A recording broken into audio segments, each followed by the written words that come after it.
पूर्व प्रधानमंत्री एच.डी. देवेगौड़ा और उनके बेटे एच.डी. कुमारस्वामी की नेतृत्व वाली जनता दल सेक्युलर अब आधिकारिक रूप से एनडीए में शामिल हो गई है।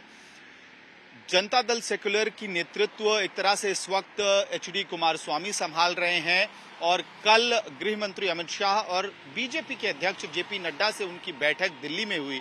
बैठक के पहले से ये चर्चाएं गर्म थी।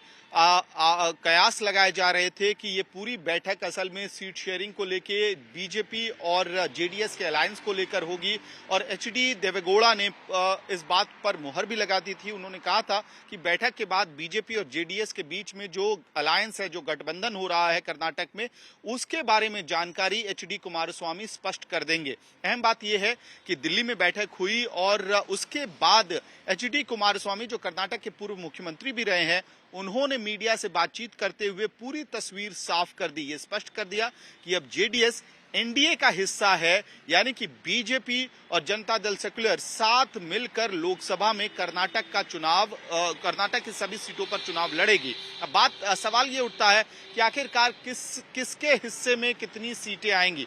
सूत्रों के हवाले से खबर ये आ रही है कि कर्नाटक के 28 लोकसभा सीटों में से 5 लोकसभा सीटों पर जेडीएस ने अपनी दावेदारी ठोकी है, जिसमें हासन, तुमकुर, बेंगलुरु रूरल और मांड्या जैसी सीटें शामिल हैं। अब सवाल ये उठता है कि अगर बीजेपी और जेडीएस एक साथ लोकसभा का चुनाव लड़ रही है कर्नाटक में, तो कर्नाटक की राजनीति पे लोकसभा से जुड़े हुए जितने भी परम्यूटेशन कॉम्बिनेशंस हैं, उस पे क्या असर पड़ने वाला है। लेकिन उसके पहले कितनी सीटों पे जेडीएस चुनाव लड़ेगी, कितने और वो कौन कौन से सीट होंगे जो उसके खाते में आएंगे, क्या बीजेपी इन सारे मामलों पे मान गई है। फिलहाल इस पे जो कर्टन है, पर्दा है, वो बरकरार है। कुमारस्वामी का ये कहना है कि बीजेपी अपने लोकल नेतृत्व से, यानी कि कर्नाटक बीजेपी से भी इस मसले पे बातचीत करेगी और तमाम जो परम्यूटेशन कॉम्बिनेशंस हैं, चाहे वो लोकल कैंडिडेचर का हो, कास्ट कॉम्बिनेशन हो या बाकी फैक्टर्स जो चुनावों को प्रभावित करते हैं, उसको कंसीडर करने के बाद आधिकारिक रूप से कहीं ना कहीं दोनों पार्टियां सीट शेयरिंग पर भी मुहर लगा देगी। लेकिन फिलहाल ये तय है कि जेडीएस और बीजेपी कर्नाटक में एक साथ मिलकर लोकसभा का चुनाव लड़ने वाली है। लेकिन इसका असर कर्नाटक की राजनीति पे क्या पड़ेगा।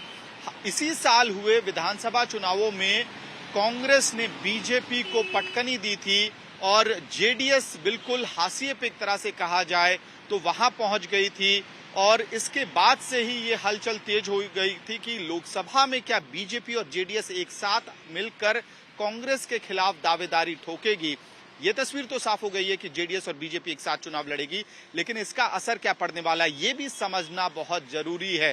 देखिए, ये माना जा रहा था कि जिस तरह के रिजल्ट विधानसभा चुनाव में आए थे, उसके पीछे कहीं ना कहीं वोकलिगा समुदाय का वोट बैंक, जो जेडीएस का कोर वोट बैंक माना जाता था, उसमें कांग्रेस की सेंधमारी भी एक बड़ी वजह थी कि कांग्रेस का वोट शेयर बढ़ा और उसने इतनी बड़ी जीत हासिल की थी विधानसभा चुनावों में।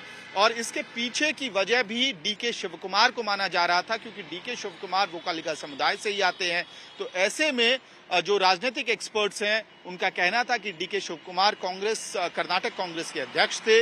इस वजह से भी वोकलिगा समुदाय ने इस चुनाव में कांग्रेस के साथ जाने का निर्णय संभवतः लिया होगा।